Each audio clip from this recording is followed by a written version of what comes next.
Hi guys, how you doing? It's just once more, and I believe you're doing great. I'm sorry I've not been around for a while. It's just I'm just busy with a whole lot of stuff. No time like that for the piano. In fact, I'm scared of this tutorial because I don't know if I'm all that rusty. But anyway, happy new month to you all. Today being the 3rd day of February, we're so grateful for everything, and hopefully maybe one or two things I will share here will be a kind of support to you throughout the month of February. So let's see. I like starting up with an opening phrase. So let's see. I think key of B. Okay, so let's see. I don't know where to start from. Okay. That was demanding, man. Okay, so that's just one of them, and sometimes I like doing something like this. That's a regular way, but I kind of love doing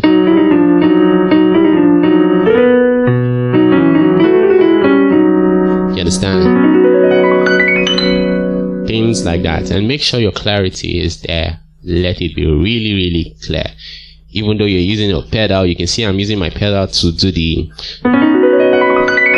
but let the clarity be there. Okay, so first of all, don't even use your pedal while doing this. Okay, sorry, I'm not going to break down anything for you. Just let me know the spots that you need, and just indicate the time frame if you need anything for me to break down. Okay, and I will try to make a video on that specific stuff. Okay, so I'm just like going through a whole bunch of ideas that you can use.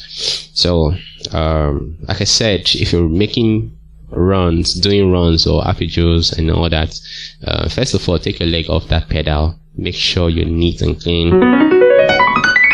Clarity is very important. Even though it's one note you're playing, just make sure clarity is important. I see a bunch of pianists out there. I'm not hating anyone. I love what you do. I love what anyone does, whether in error or in perfection.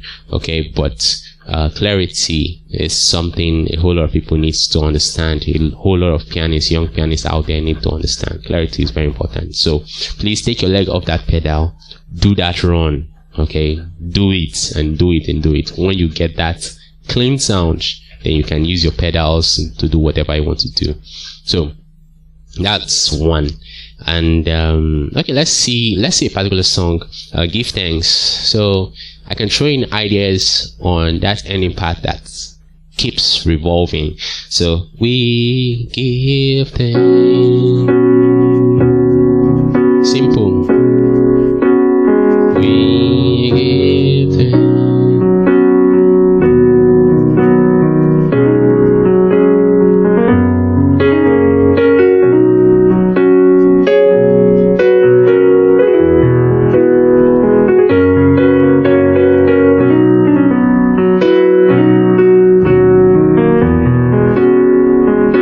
So what is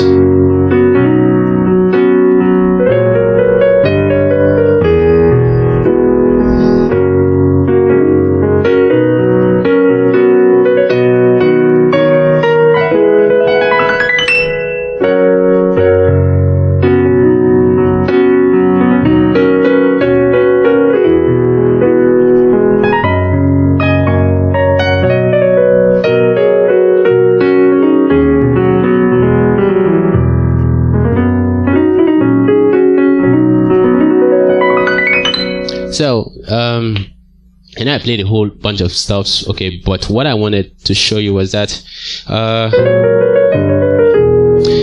you need to understand where to put it. So we give thanks. You understand? So it just kind of gives you it gives you a different variety as to what you can do. So the next time, instead of playing this again, what I did was I said so some people like ask me, Josh, how do you get all these your ideas and all that? One thing I do is, I know I'm not practicing, I know I'm not rehearsing, I'm not scamming anyone. It's not like the one you hear people saying, I know they rehearse. No, it's not that. I'm not scamming anyone. I'm telling you the fact. I don't practice, I don't rehearse. But one thing that helps me a lot is I listen to the guys that are trending. I just listen to them, and I use my previous experience of rehearsals and all that to interpret whatever they are doing. Okay, and it can one thing this thing helps me to achieve, for the fact that I will not go down to start scoring or knowing exactly what they did. What this helps me to do is it helps me bring out my own unique sound. That's why I have my uniqueness. Like if I'm playing, it's very difficult for you to just know that this guy, he don't go chop. No. It was back in the days that if I play, it's Yamaha. People used to call me Yamaha then, because I scored literally anything Yamaha released.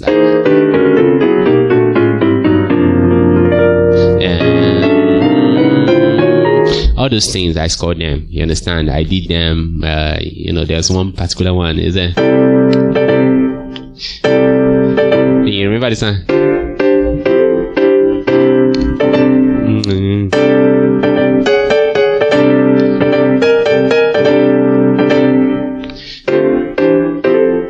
Anyways, the old musicians that will understand this.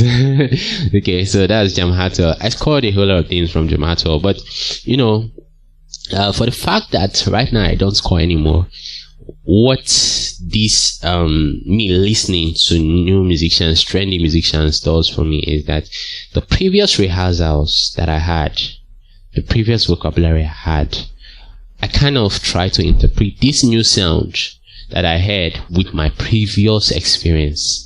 So when I fuse it together, it kind of gives me my own flavor, my own taste, okay, my own taste, my own sound, and that's how I get my uniqueness. Okay, so it's just something that works for me. I'm not telling you to stop your rehearsals. I did my own rehearsals at a point, okay, and I still wish I could score and rehearse and do all those things, but the time not there again, that'd be the problem. So that's why I just say, let me not go and kill myself. If I tell you the bunch of things, at least I'm doing like five things that are really demanding. Those things are like music. Like I'm doing at least 5 things that are really, really demanding. So, and it's simultaneously in a way. So I don't want to go and, I'm still young. I don't want to die and all that. Okay. I'm not man. Okay. So I don't want to say something. So, yeah. So I hope you get the point. So please do your rehearsals, keep on rehearsing and all that. But I'm just telling you what works for me or what has worked for me. Okay. So that's how I get my sounds and all that. So I listen to people like Glenn Gibson, Jason Tyson, Ali Melville. I listen to the Quamboyans. I listen to Corey Taylor. I listen to I listen to a bunch of guys out there, and it's so hard for you to listen to guys like that and be outdated, like you're not, so that's it. Then secondly, I also pay attention to dynamics in music. Now, dynamics in music is a very wide topic. It's a very broad topic. In fact, I don't have the sufficient music expertise to break down everything for you unless I go and do some research. Okay. But what I know about dynamics is that, we have the rhythmic part of it. Okay. Where some things you do, like, normally someone might just come and say, but I maybe said no. You understand? So he said more full. Okay, so I'm just doing it a little bit lighter for you. So it's a rhythmic dynamic. Yeah, like it's dynamic because you've changed something. In fact, that's what dynamo or dynamic. I don't know English again. So that's what it means actually. When you say something is dynamic, it means it's changing. Okay, so normally that simple has changed everything. Okay, it's the same movement, but it has changed it. So that's part of it. So because that's a rhythmic stuff. Then we also have the way you touch your piano, like when you're playing, sometimes you bang, It depends on the mood of the music. Like for hard rock, you know.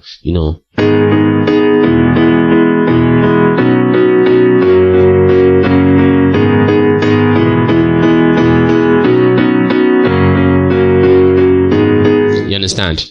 So, but if you're playing soft something, you can just.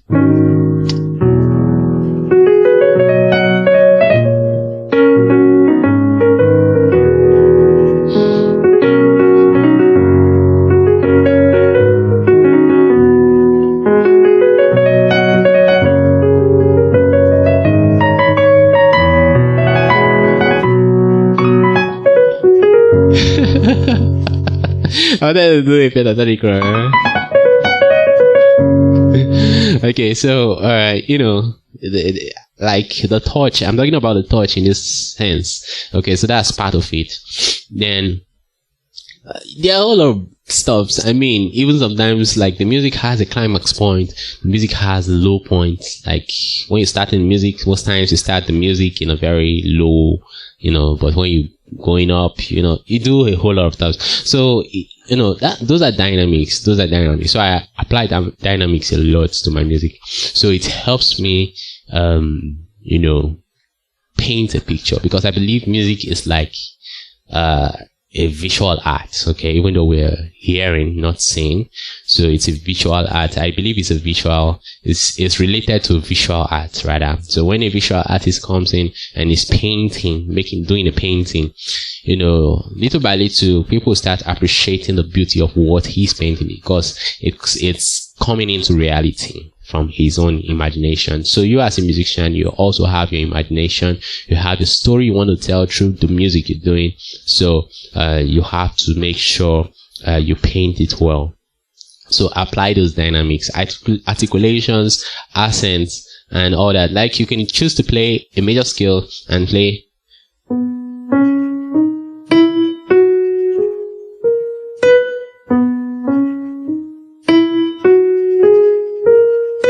You understand? So what I'm doing is that I'm accenting the fourth note. So at every 4 counts, 1, 2, 3, 4. 1, 2, 3, 4. I hope you get the point. So all these things, you might think it's nothing, but when used rightly, when executed rightly, it brings the beauty of the music. Okay, so even your touch sense, like, it's still part of the accenting or whatever I just did just now. So sometimes you can just go.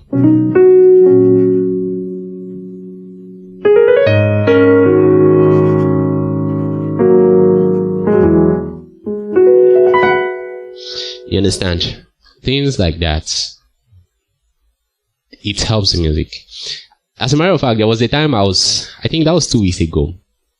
I played somewhere and, an elderly man came to me and was like, Josh, wow. He was actually telling someone. So he now just I was just passing. So he just turned to me and said, wow, I like the way this guy plays. I like the way you play. Like, you touch my heart and all. And I was just laughing. I said, I understand, Sha. I understand. I myself, I'm much more of an emotional person. So I push in the emotions into my music. Okay, I push it in, and I also learned this from Hiromi. I studied Hiromi's concept a lot, even though I know that her jazz stuff, I've not even sat down to score anything from it. But I mean, the way she thinks when she plays and all that, man, she adds a lot of emotions to, what she plays. She started as a classical pianist before she went for, jazz and all that. Okay, playing with the likes of Chick Corea and all that, Oscar Peterson. So, it helped her, add that kind of variety to her jazz music. Okay, even though a whole bunch of jazz musicians has all those stuff as well, but I find Hiromi's concept so unique. So I kind of studied her and took it to the gospel. Okay, there are a lot of gospel guys that does it as well. Like Glenn Gibson does it a lot. Ali Mavin does it a lot. Even Corey Henry, he does it a lot. So a bunch of guys they do it. Sometimes it can even be subconsciously and all that. It's just like the more you listen to good music, the more the thing just comes into you by default. So you don't have to suffer yourself that much. But I myself, I had to pay attention to it on my own. So I just believe those few points have been able to help you to have a kind of understanding of the way I play. So yeah, and how I get my ideas and all that. Yeah, I do a lot of fusing. Like, I fuse a lot of ideas together. Like, I can pick ideas from, like, what I played when I started. First of all, a person like Glenn Gibson likes the pentatonic scale a lot. So he will start. Yeah. Okay. Then Alan Melville is the one that will do this. So now I fused in two of those ideas and I say, I hope you get the point. So that's just one of the ways I do my things. Okay. So I fuse in ideas together. So this video is becoming long. Jesus. Talk. It's okay. Bye. I'll see you later. So please ask your questions and all that, and I will help you with a breakdown. God bless.